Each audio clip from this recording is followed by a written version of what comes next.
This is Jefferson Close-Up. I'm Carol Celine. My guest today is Dr. Nick Ruggiero.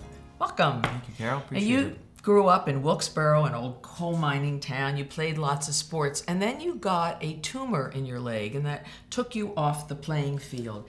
Did that problem have any influence on your career choice? So it absolutely did. I always thought that I was interested in medicine, and it sort of solidified my interest in that. But most importantly, in going through multiple testing and surgical procedures and months and months of evaluation, the thing that actually made me a much better doctor wasn't the knowledge that I got about it, but it was actually realizing what it means to be a patient.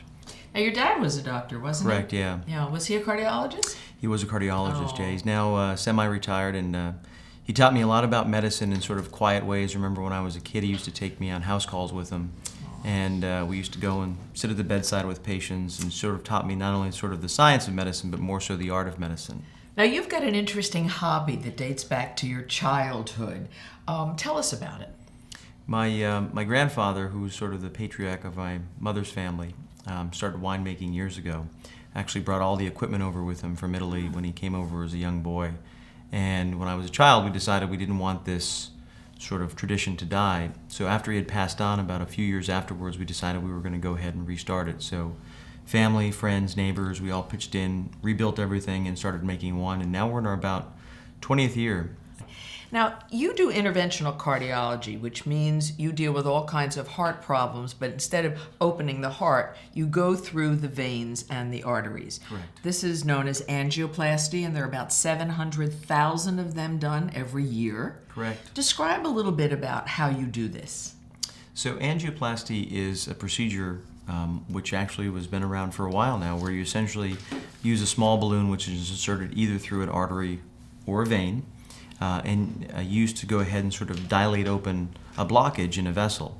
So there's a lot less risk. If you think about it, a lot of these procedures, essentially you come in, have your procedure performed, an overnight stay, and you're home the next day, and instead of having a large incision, you can actually leave the hospital getting an identical procedure in many instances with just a small puncture site in the groin, which most of the times you can't even see.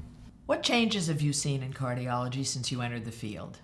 I think specifically in interventional cardiology, the thing that's most impressive is we've taken the principles and the techniques which we've used to fix the vessels of the heart, and we're now applying that to replace heart valves without having to have an open surgical procedure, and using these same techniques in the arteries and veins all throughout the body. For example, the carotid arteries or vessels to the legs, and we're essentially using these principles to perform the same thing that you'd normally have to have a surgical procedure for.